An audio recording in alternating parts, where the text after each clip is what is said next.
अब जो चरक संहिता है उसमें हम चतुष्क की फॉर्म में पढ़ते हैं ना सब, तो हमने भैषज चतुष्क पढ़ लिया, स्वस्थ चतुष्क पढ़ लिया, निर्देश चतुष्क पढ़ लिया। अब ये जो हमारा 13वां अध्याय है स्नेह अध्याय, यहाँ से हमारा स्टार्ट होता है कल्पना चतुष्क। तो आप लिख लीजिए यहीं पे, जहाँ पे स्नेह अध्याय लिखा है कल्पना चतुष्क।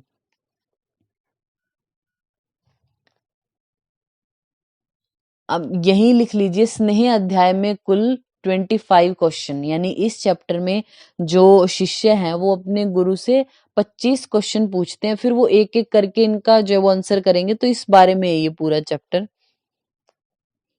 3 नंबर जो श्लोक है उसमें देखिए सांख्ये संख्यात सांख्ये सहासिन पुनर्वसु, यानी ये जो हमारे आत्रेय पुनर्वसु हैं उनके लिए कुछ उपमाएं आएंगी बीच बीच में चैप्टर्स में, उनके लिए उपमा बोली गई है सांख्ये संख्याय संख्याता, यानी जो सम्यक ज्ञान से जो व्यवहार करता है ना जो व्यक्ति, यानी उसको अच्छा ज्ञान है उसी तरीके से व्यवहार जो करता है उसको जो है वो सांख्य कहा गया है। तो ये उपमा आचार्य पुनर्वसु के लिए आई है। अब आप आइए 9 नंबर श्लोक में, नेक्स्ट पेज पे, उसमें क्या बोला है, स्नेहा नाम द्विविधा सौम्यम योनि स्थावर जांगम है, यानी जो स्नेह जो होती है, यानी पहले क्वेश्चन का भी आंसर कर रहे हैं कि क्वेश्चन का आंसर आगे करते जाएंगे। तो बोलते हैं जो हमारे स्नेह हैं, स्नेह की योनियां कितनी होती हैं, 2। कौन सी, स्थावर और फिर जांगम। स्थावर मतलब स्थिर जाता स्थावरा, यानी जो हमें पेड़ पौधों से मिल रहा है स्नेहन, यानी जैसे तेल ही तो मिलता है हमें, तो वो हमारा स्थावर स्नेह है। जांगम जो हमें पशुओं से मिल रहा है। अब यहाँ देखिए 12 नंबर जो श्लोक है इसमें, सर्वेशाम तेल जाता नाम तिल तेलम विशिष्यते, हमने ये भी आज भी पढ़ा जो सुश्रुत संहिता थी उसमें भी तेल वर्ग में, कि जो तेल वर्ग है उनमें सभी तेलों में अच्छा कौन सा है, तिल तेल को बोलते हैं। बलार्थे स्नेहने च, बल भी देता है और स्नेहन भी करता है। फिर एरंडम तू विरेचने, अगर विरेचन के लिए कोई पूछे तो वो हमारा एरंड स्नेह जो है वो सबसे बेस्ट बोला गया है, बोला गया है। नेक्स्ट जो है इसमें आप 13 नंबर श्लोक देखिए, स्नेह के भेद पूछे हैं। तो सर्पी तेलम वसा मज्जा सर्व स्नेह उत्तमा मता, सभी स्नेहों में ये 4 बेस्ट होते हैं। कौन से, सर्पी तेल वसा मज्जा, एषु चैव उत्तमम सर्पी संस्कारस्य अनुवर्तनात्। आपको बोलेंगे कि सभी स्नेहों में उत्तम होते हैं कौन, तो सर्पी तेल वसा मज्जा। इनमें भी उत्तम अगर पूछा जाए तो घी, यानी सर्पी को बोला गया है। क्यों, क्योंकि संस्कारस्य अनुवर्तनात्, ये संस्कार अगर करें इसका, यानी आप घृत में कोई भी और द्रव्य डाल दिए तो अपने गुणों को तो रखेगा ही रखेगा, साथ में उसके गुणों को भी अपने अंदर ही समा लेता है, ऐड कर लेता है। तो उसको बोलते हैं कि संस्कार से अनुवर्तन, दूसरों के गुणों को भी ले लेता है अपने अंदर। ये बोला गया सर्पी के बारे में। नेक्स्ट आता है 14 नंबर, आप श्लोक देखिए। 14 में जो है वो जब भी चारों प्रकार के जो स्नेह है इनके गुण पूछे पूछे थे उन्होंने तीसरे नंबर क्वेश्चन में। फिर ये बोलते हैं कि जो घृत होता है, पित्त अनिल हरम को हाईलाइट कर लीजिए। घृत क्या होता है, पित्त और अनिल का हरण करने वाला, यानी इनका नाश करने वाला। रस शुक्र ओजसाम हितम, रस है और शुक्र आदि है जो ओज है इनको बढ़ाने वाला। निर्वापणम मृदुकरम स्वर वर्ण प्रसादनम को हाईलाइट कर लीजिए। ये एक बार क्वेश्चन पूछा हुआ है कि निर्वापण का अर्थ होता है, तो निर्वापण के ऊपर ही लिख लीजिए दाह शामक। निर्वापण का अर्थ होता है दाह, जो जलन हो रही है ना किसी एरिया में तो उसको शांत करने वाला, दाह का नाशक होता है। निर्वापण का मतलब दाह शामक। तो घृत के लिए क्या बोला है, घृतम पित्त अनिल हरम रस शुक्र ओजसाम हितम निर्वापणम मृदुकरम स्वर वर्ण प्रसादनम। देन 15 नंबर श्लोक में देखिए, मारुत, तेल के लिए क्या बोला है, मारुतगनम न च श्लेष्म वर्धनम। मारुतगनम वात का तो नाश कर रहा है, न च श्लेष्म वर्धनम कफ को नहीं बढ़ा रहा, बल वर्धनम जबकि बल को बढ़ा रहा है। उसके अलावा त्वच है, उष्ण है, स्थिर करम तेलम योनि विशोधनम वर्ड को हाईलाइट कर लीजिए। आपको ये तो याद रहेगा ही कि तेल है तो वात का शमन करेगा, कफ को नहीं बढ़ाएगा, लेकिन इसमें जो वर्ड इंपॉर्टेंट आपको याद रखना है वो क्या है, तेल योनि विशोधनम। नेक्स्ट 16 में देखिए, वसा के गुण बोले गए हैं। तो विद भग्न हत भ्रष्ट योनि कर्ण शिरो रुजि पौरुषे उपचे स्नेह व्यामम च इष्यते वसा। इसके लिए पूरी लाइन ही हाईलाइट कर लीजिए वसा के लिए। विद हो गया अगर किसी को, भग्न है यानी फ्रैक्चर हो गए हैं, हत मतलब अभिघात आदि हैं, भ्रष्ट योनि है अगर प्रोलैप्स है जैसे, कर्ण या शिरो रुजि है, पौरुष उपचय है, तो इनमें सब में क्या देते हैं, या व्यायाम आदि जो करते हैं तो वसा दी जाती है। इस बार भी इस चैप्टर में से 2 से 3 क्वेश्चन पूछे गए थे 2020 में भी। मतलब इससे पहले वाले जो चैप्टर्स हैं 13 से पहले, उनमें ऐसे कोई आया नहीं था क्वेश्चन, लेकिन जो 13 नंबर ये चैप्टर है बहुत इंपॉर्टेंट है, स्नेह अध्याय। हर बार क्वेश्चन पूछा जाता है इसमें से, तो आप ध्यान से इसको पढ़ना, ठीक है। 16 नंबर श्लोक। अब यहीं आप पेज के टॉप पर लिख लीजिए काश्यप, काश्यप घृत, और आगे लिख लीजिए योनि विशोधन। काश्यप जो हमारे आचार्य हैं काश्यप, वो घृत को बोलते हैं योनि विशोधन, और तेल को बोलते हैं भ्रष्ट योनि में। आई रिपीट, जो काश्यप हैं वो घृत को बोलते हैं योनि विशोधन, और तेल को बोलते हैं भ्रष्ट योनि। और अभी हमने जब घृत, तेल और वसा के गुण पढ़े, हमने उसमें चरक के अकॉर्डिंग क्या पढ़ा, तेल योनि विशोधन, वो तेल को बोलते हैं योनि विशोधन होता है, और भ्रष्ट योनि में वो वसा को बोलते हैं। ये डिफरेंस आपको याद होना चाहिए। काश्यप घृत को बोलते हैं योनि विशोधन, और तेल को भ्रष्ट योनि में देना है। फिर 17 नंबर श्लोक में मज्जा के गुण में देखिए, बल, शुक्र, रस, श्लेष्म, मेद, मज्जा, इनको बढ़ाने वाला। मज्जा विशेषतो अस्थि नाम च बलकृतम, विशेषता अस्थियों को बल देने वाला होता है कौन, मज्जा। नेक्स्ट हमारा जो 18 नंबर श्लोक है बहुत इंपॉर्टेंट है कि स्नेहपान कब करें, क्या उनका जो है वो किस ऋतु में किसका क्या पान करना चाहिए। तो सर्पी सर्दी पातव्यम, इतने को बॉक्स में बंद कर लो। वसा मज्जा च माधवे, इसको अलग ब्रैकेट में रखना है। तेलम प्रावृषि, इसको अलग में। ये फ्रेज आपको, जैसे श्लोक अगर किसी को याद हो जाते हैं तो बहुत अच्छी बात है, वो श्लोक में याद करें। लेकिन कई बोलते हैं कि हमें तो इतना बड़ा श्लोक याद नहीं होता, तो फ्रेजेस याद कीजिए। जैसे सर्पी सर्दी पातव्यम, इतना फ्रेज याद किया आपने कि जो सर्पी है वो सर्दी पातव्यम, शरद ऋतु में लो। वसा मज्जा च माधवे, जो वसा है और मज्जा है वो माधव, वैशाख जो मास है उसमें लेना चाहिए। तेलम प्रावृषि, तेल जो होता है वो प्रावृत ऋतु में। बाकी न अति उष्ण शीते स्नेहम पीबेन्यरा, यानी ना ज्यादा उष्ण ना ज्यादा शीतकाल हो तब स्नेह का जो है वो सेवन नहीं करना चाहिए। ज्यादा ठंड या गर्मी हो तब स्नेह ना पियो। फिर आता है हमारा विमर्श की सेकंड लाइन है, जो उसमें देखिए लास्ट में, शरीरजा नाम दोषा नाम क्रमेण परम औषधम, बस्ती विरेको वमनम तथा तेल घृतम मधु। यानी शरीरगत जो ये अष्टांग हृदय है, उस उन्होंने बताया कि जो शरीर में हमारे दोष हैं उनकी परम औषध क्रमशः क्या है, तो बस्ती, वात की, जैसे हमारे वात पित्त और कफ इस तरीके से हम पढ़ते हैं। तो अगर शोधन चिकित्सा की बात की जाए तो वात के लिए होती है हमारी बस्ती, पित्त के लिए होता है विरेचन, और कफ के लिए वमन। और संशमन चिकित्सा की बात करें तो वात के लिए तेल प्रशस्त है, पित्त के लिए घी, और कफ के लिए मधु।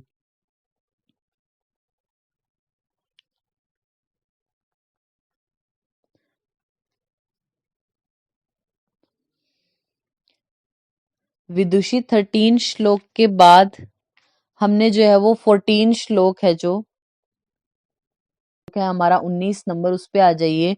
19 नंबर श्लोक में स्नेहपान के काल बताए गए हैं कि दिन या रात्रि के अकॉर्डिंग कैसे स्नेहपान करना चाहिए। तो वात पित्त अधिको रात्रम उष्णे, इतना हाईलाइट कर लीजिए। वात पित्त अधिक, जो रात्रि वर्ड है इसको बॉक्स में बंद कर लीजिए, और वात पित्त से एरो ले आइए रात्रि के ऊपर। यानी अगर वात और पित्त की अधिकता है और ग्रीष्म है, यानी उष्ण काल है, गर्मी हो रही है, और वात और पित्त की अधिकता है, तो रात्रि, रात्रि के समय उसको आपको स्नेह पिलाना चाहिए। नेक्स्ट लाइन में श्लेष्म अधिको, अगर श्लेष्म अधिक्य है, कफ बढ़ा हुआ है, कफ ज्यादा है, दीवा शीते, और शीतल काल है, तो शीत और श्लेष्म दोनों से एरो ले आइए दीवा के ऊपर। यानी ठंड है, शीतल काल है, और कफ भी है, उसका कफ की अधिकता है, तो दिन में पिलाओ उसको स्नेह। और अगर वात है, पित्त है और गर्मी का टाइम है, तब रात्रि में उसको स्नेहपान कराना चाहिए। इंपॉर्टेंट है ये भी। नेक्स्ट 20 और 21 में फिर बताया गया कि अगर आप इसके अकॉर्डिंग स्नेहपान नहीं कराते हो, यानी एक उन्होंने बोला कि नॉर्मल एक सिद्धांत दे दिया कि वात पित्त में या गर्मी है तो रात्रि में, कफ की अधिकता में दिन में पियो या शीतल में। लेकिन अगर आप इस तरीके से नहीं स्नेहपान करते हो तो हो क्या जाएगा उससे। जैसे अगर आप बहुत उष्ण काल है, वात और पित्त है, और दिन में पी लो, क्योंकि रात्रि में पीने को बोला, दिन में पी लो तो होगा क्या, मूर्छा, पिपासा, उन्माद। कामला को हाईलाइट कर लीजिए, यानी वात और पित्त हैं जो, उनके अकॉर्डिंग अगर आप नहीं पी रहे हो, यानी रात्रि में पीना है, आपने दिन में पी लिया, तो बीमारियां क्या होंगी उससे, मूर्छा, पिपासा, उन्माद और कामला। ठीक है। और इसी तरह अगर कफ वाले को आपने रात्रि में पी लिया तो क्या होगा, अनाहा, अरुचि, शूल, पांडुता को हाईलाइट कर लीजिए। फर्स्ट लाइन जो थी, यानी 20 नंबर श्लोक में आपने हाईलाइट किया कामला को, और 21 नंबर श्लोक में आपने शूल और पांडुता, दोनों सेकंड जो लाइन है उनमें हाईलाइट किया कामला, और नीचे वाली में शूल और पांडुता को।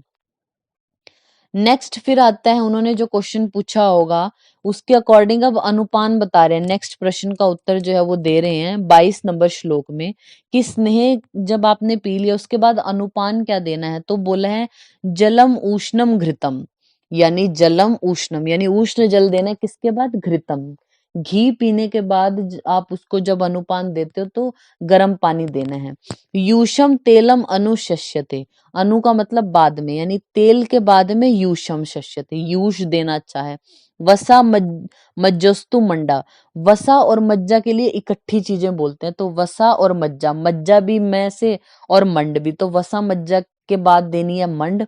यूशम तेलम अनुशस्यते, ये इतना वर्ड याद रखो। और बाकी जो घी है उसके बाद उष्ण जल, बाकी लास्ट में लास्ट वर्ड देखिए, सर्वेशु उष्णम यथा अम्बुवा, यानी सभी अगर आपके पास ना यूश अवेलेबल है ना मंड आप दे सकते हो, तो सारे स्नेह उसके बाद गर्म पानी तो पीना ही है। अगर आपके पास है अवेलेबल, यानी आपके पास है ऑप्शंस, तो घृत के बाद उष्ण जल पियो, तेल के बाद यूश, वसा मज्जा के बाद मंड अनुपान के रूप में। बाकी अगर नहीं है तो सभी स्नेह है तो उनके बाद गर्म जल पीना चाहिए, ये नॉर्मल सिद्धांत है। नेक्स्ट हमारा आता है जो हमारा 23, 24 और 25 नंबर श्लोक है, इसमें स्नेह की प्रविचारणाएं बताई हैं 24 आचार्य चरक के अकॉर्डिंग। तो यहाँ पे हैं हमारे ओदन, विलेपी, रस, मास, पयो, दधि, यवागु, शूप, शाके। ये आप एक बार पढ़ लेना कि कौन कौन सी हैं। तो स्नेह की 24 प्रविचारणाएं जो हेडिंग है उसको आप हाईलाइट कर लीजिए। यही पूछ लिया जाता है कि स्नेह की प्रविचारणाएं हैं तो 24 होती हैं। आप पेज के टॉप पर लिख लीजिए चरक, एरो करके 24 और 64। आचार्य चरक स्नेह की प्रविचारणाएं बोलते हैं 24, अभी आगे 64 भी बोलेंगे। अगर आपसे पूछे चरक के अकॉर्डिंग स्नेह की प्रविचारणाएं तो 24 टिक लगाइएगा, लेकिन 24 ऑप्शन में नहीं है तो 64 भी आंसर जा सकता है उसका। फिर आचार्य वाग्वट बोलते हैं 64 प्रविचारणाएं 64। वाग्वट बोलते हैं जो स्नेह है उसकी प्रविचारणाएं होती हैं 64। और काश्यप बोलते हैं 20।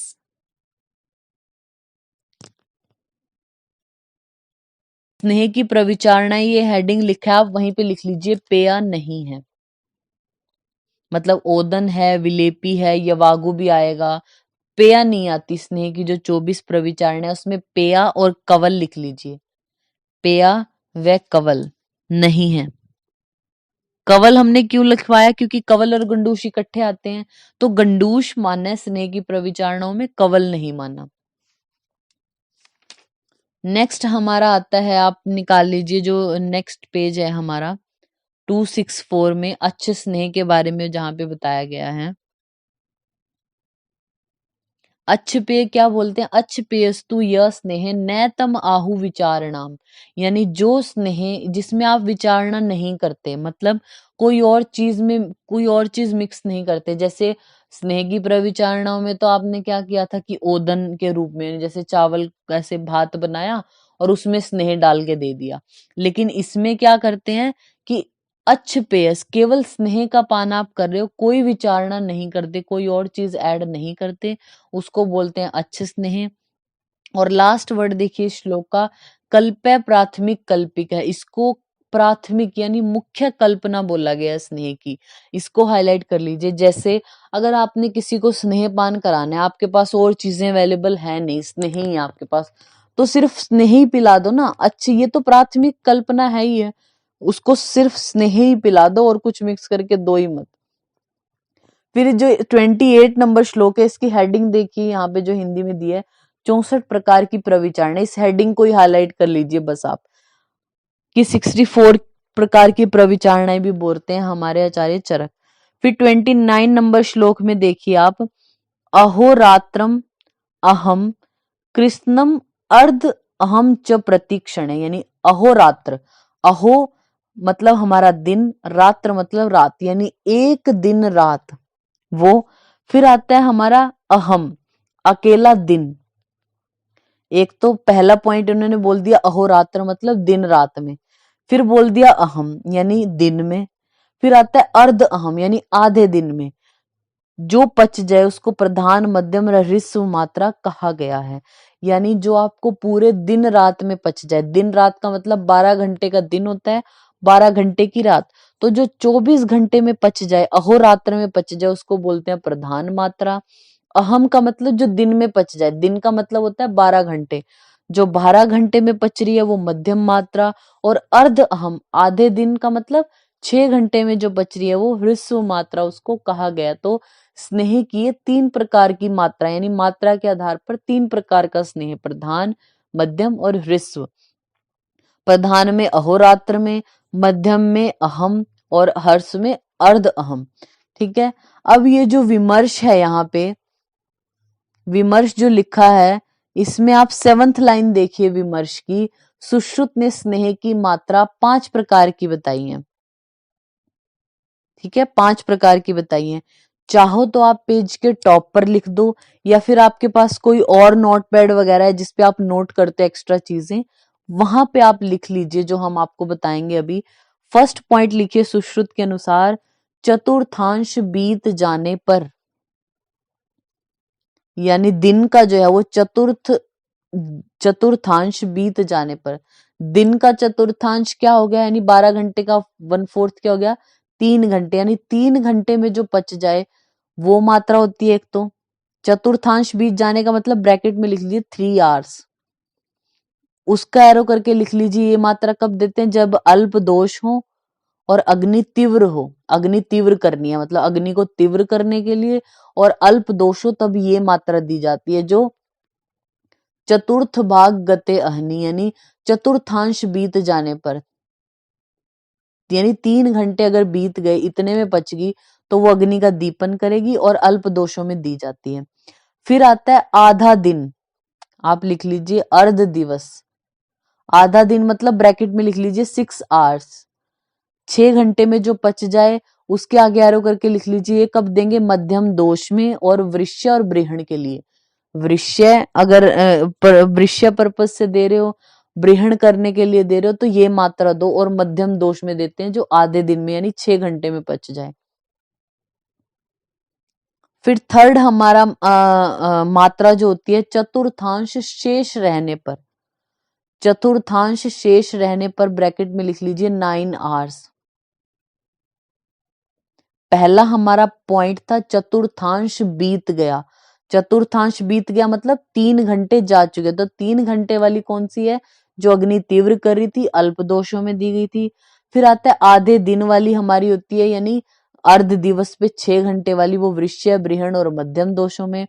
चतुर्थांश शेष रहने पर का मतलब है, आप ब्रैकेट में लिख लीजिए 9 आवर्स, 9 घंटे में जो पच रही है वो क्या करती है, अधिक दोषों में दी जाएगी और स्निग्ध कर देगी बॉडी को। अधिक दोषों में देंगे और इसका काम क्या, स्निग्ध करना। फिर आती है दिन भर में पच जाए जो, एक दिन में मतलब, दिन भर का ब्रैकेट में मतलब लिख लीजिए 12 आवर, एक दिन।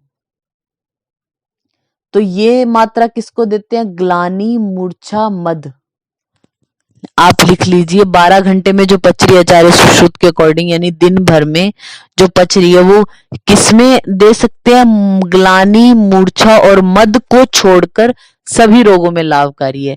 इन 3 रोगों को छोड़कर, ग्लानि, मूर्छा और मद, इनको छोड़कर सभी रोगों में अच्छी है। फिर आती है 24 घंटे में जो पच जाए, यानी अहोरात्र वाली। अहोरात्र यानी 24 घंटे में जो पच जाए वो किन के लिए अच्छी है, कुष्ठ, विष, उन्माद, अपस्मार नाशनम। कुष्ठ, विष, उन्माद, अपस्मार, ग्रह नाशनम बोला है। लिख लिया आप सबने। देखिए, देखेंगे यहाँ से 7th लाइन है जो सुश्रुत ने स्नेह की 5 मात्रा बताई है। तो अब श्लोक में हम पढ़ेंगे, आपको समझ आ जाएगा। देख लिए, य मात्रा परिजय चतुर्भाग गते अहनि, स मात्रा दीप्यति अग्नि अल्प दोषेषु पूजिता, 3 आवर्स वाली की बात की। य मात्रा परिजय तथा अर्ध दिवसे, अर्ध दिवसे पे होगी जो वृश्य बृहणीय मध्य दोषे च पूजिता। या मात्रा परिजय चतुर्भाग अवशेषितो, शेष रहने पर यानी 9 घंटे में ये क्या करेगी, स्नेहनिया। च सा मात्रा बहुत दोषे च पूजिता। यह मात्रा परिजय तु तथा परिणीते अहनि, एक पूरा अहनि अहम एक दिन चला गया यानी 12 घंटे। तो ग्लानि मूर्छा मदान हित्वा, इनको स मात्रा पूजिता भवेत। अहोरात्राद संदुष्टा, या मात्रा पर यानी अहोरात्र में 24 घंटे में, सातु कुष्ठ विष उन्माद ग्रह अपस्मार नाशनम। अब यही जो श्लोक है इसी को हिंदी में नीचे लिखा है, वो आप अपने आप पढ़ना चाहते हैं तो पढ़ लेना, बाकी हमने आपको लिखवा तो दिया ही है। नेक्स्ट 32 नंबर जो श्लोक है उसमें देखिए, स्नेह की मात्रा बोलिए कि किसके लिए कितनी मात्रा है। तो आसाम प्रयोगी नाम वक्षा में पुरुषम पुरुषम प्रति को हाईलाइट कर लीजिए। आचार्य चरक यहाँ पे मतलब जो आत्रेय पुनर्वसु जब आंसर कर रहे हैं वो बोल रहे हैं कि पुरुषम पुरुषम प्रति यानी जो पुरुष होते हैं ना व्यक्ति, हर व्यक्ति पे डिपेंड करती है ये मात्रा। हर किसी में ऐसा नहीं है कि सब में प्रवर मात्रा दे दो, सब में मध्यम ही दे दो, सब में अवरी, ये डिपेंड करती है पुरुषम पुरुषम। फिर 31 और 32 नंबर जो श्लोक है, अब यहाँ पे स्नेह की प्रधान मात्रा के बारे में बताया गया कि किसको देनी चाहिए। तो पहली लाइन में प्रभुत स्नेह नित्या, जो स्नेह जो है वो प्रतिदिन अभ्यासी हैं। शुद्ध पिपासा जो है वो शुद्ध भूख या प्यास के वेग को सहन कर सकते हैं। जो पावकश्च उत्तम बलों को हाईलाइट कर लीजिए। पावक जो जठराग्नि है, अगर किसी की अच्छी है, बलवान है, तभी तो आप उसको दोगे ना प्रधान मात्रा, वैसे तो उसकी अग्नि पचा ही नहीं पाएगी। तो पावकश्च उत्तम बलम।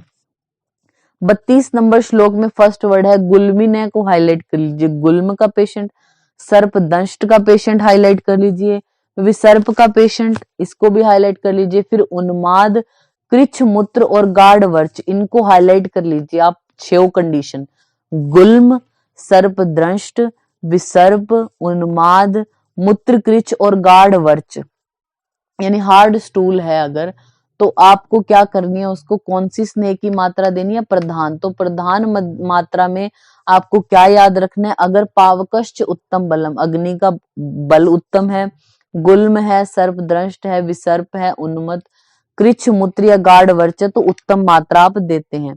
नेक्स्ट 33 नंबर जो श्लोक है वहां पे आ जाइए। 33 में क्या बोला है कि जो स्नेह की प्रधान मात्रा आप दे रहे हो उससे लाभ क्या होंगे। तो 33 की सेकंड, विकारा शमियेद, ये शाम को हाईलाइट कर लीजिए। विकारों का शमन कर देगी। तो प्रधान मात्रा को आचार्य चरक बोलते हैं शमन करने का काम करती है। इसके जस्ट नीचे देखिए बल्या पुनर्नवकारी। हाँ जी, ये 33 वाला ही ना।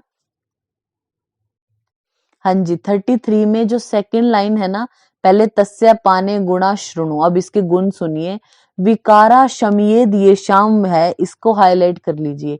यानी ये क्या करती है, जो उत्तम मात्रा होती है स्नेह की वो शमन का काम करती है, ऐसा आचार्य चरक बोलते हैं अगर सम्यक प्रयोग की गई हो तो। दोषों का अनुकर्षण, सर्व मार्ग बल्य पुनर्नवकारी लिखा है 34 नंबर श्लोक की सेकंड लाइन में। बल्य है, पुनर्नवकारी है, बल को बढ़ाएगी और जो सारे शरीर की इंद्रियां हैं, हमारा पूरा शरीर है, मन है, सभी रोगों को दूर करके नया कर देगी पूरी बॉडी को। तो पुनर्नवकारी, तो जो प्रधान मात्रा है सबसे पहले तो आपको याद रखना है देनी किन में है, किन किन रोगियों में, वो करेगी क्या, ये शमन करेगी यानी शमन के लिए दी जाती है, बल्य है और पुनर्नवकारी होती है। फिर 35 और 36 नंबर श्लोक में देखिए आप, मध्यम मात्रा के लिए बताया गया कि कौन से रोगी हैं। तो जिनको स्किन डिजीजेज है, देखिए ये हाईलाइट नहीं आपने करना, अरुष्क, सफोट, बीड़ी का कंडू यानी स्किन डिजीज है सारी। सेकंड लाइन में आप हाईलाइट कर लीजिए कुष्ठी, प्रमीढ़ाश्च और वात शोणित। कुष्ठ का पेशेंट, प्रमेह का और वात शोणित, के पी और वी, कुष्ठ, प्रमेह और वात रक्त या वात शोणित है जो, उसी को बोलते हैं के पी वी। ये 3 व्यक्ति ऐसे हैं और न अति बाहुष्य और मृदु कोष्ठाष्ट, यानी जो अधिक खाना नहीं खा रहे या मृदु कोष्ठी उनको मध्यम मात्रा आप दे सकते हैं। ये नहीं पूछा जाता है KPV कुष्ठ, प्रमेह और वात रक्त का जो पेशेंट है उसको आप मध्यम मात्रा देते हो। 37 नंबर श्लोक में देखिए मात्रा ऐशा मंद विभ्रंशा को हाईलाइट कर लीजिए। मध्यम मात्रा को मंद विभ्रंशा बोला गया है। और इसी श्लोक में लास्ट वर्ड शोधनार्थे च युज्यते, शोधन के लिए जो दी जाती है वो मध्यम मात्रा है। BHU 2012 में क्वेश्चन पूछा गया था, शोधनार्थ स्नेह की मात्रा को क्या कहते हैं? जो शोधनार्थ स्नेह की मात्रा उसे क्या कहते हैं? तो उसका आंसर था मंद विभ्रंशा, और चाहे ब्रैकेट में लिख लीजिए मध्यम मात्रा। तो स्नेह की जो शोधन करने वाली मात्रा है वो मध्यम है और उसको मंद विभ्रंशा बोलते हैं। जो विकारों का शमन करेगी वो प्रधान मात्रा है। 38 और 39 नंबर जो श्लोक है, यानी स्नेह की ह्रस्व मात्रा किसको देंगे? तो जो वृद्ध है, बालक, सुकुमार, रिक्त कोष्ठ है, मंद अग्नि है जिसकी। और 39 में देखिए ज्वर, अतिसार और कास को हाईलाइट कर लीजिए। ज्वर का पेशेंट, अतिसार का पेशेंट और कास से जो पीड़ित है और जिसका अल्प बल है उसको ह्रस्व मात्रा दी जाती है स्नेह की।